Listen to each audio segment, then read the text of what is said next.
Hey there, Joe Dickerson with the Joe Dickerson Group, and we did a recent survey of our buyer clients, asking them kind of what their thoughts are on the current market and whether or not their plans have changed as a result of the pandemic. So we had about 50 respondents, and just wanted to walk through what we found based on the questions that we asked. So here on this first slide, as you can see, a majority of buyers have not changed their plans. Oops, sorry about that. They are still planning to go through with their purchase, and a small barely a minority of 43% or so of buyers say that their plans have changed. So we asked to follow up, how have they changed?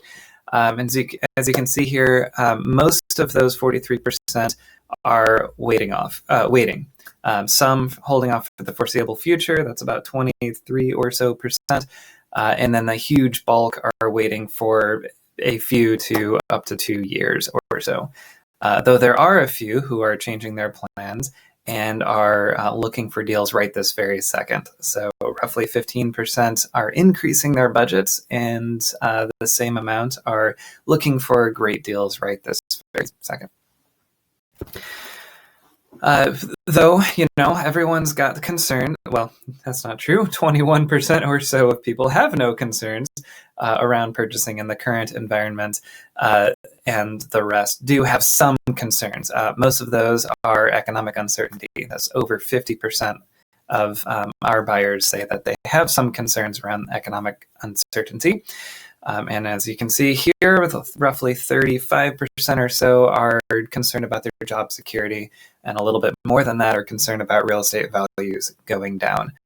And then in the minority here, we have some buyers concerned about exposure to COVID while viewing properties. That's about 9%.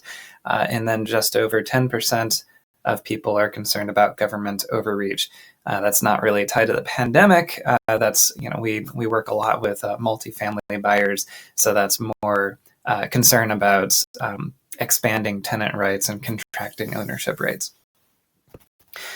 And we also asked what the predictions are for these buyers over the next 12 months, what's going to happen in the Bay Area real estate market.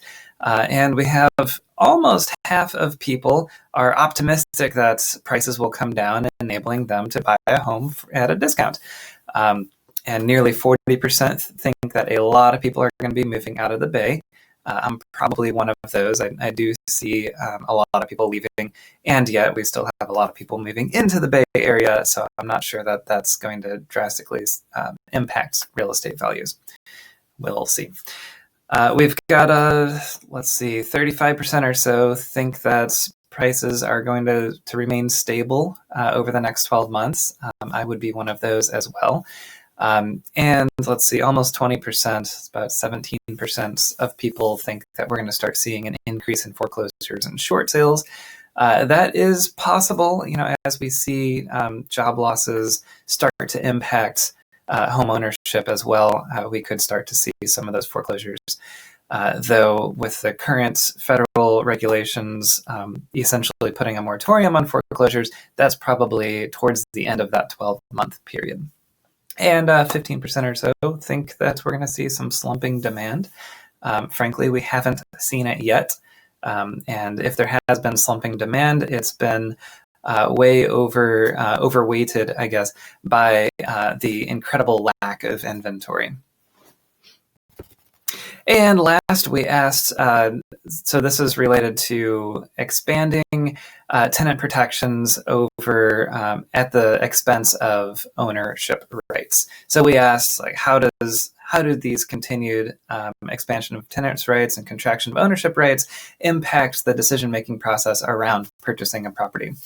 And we had, I know it's all cut off here, but 17% of people said, "What are you talking about?"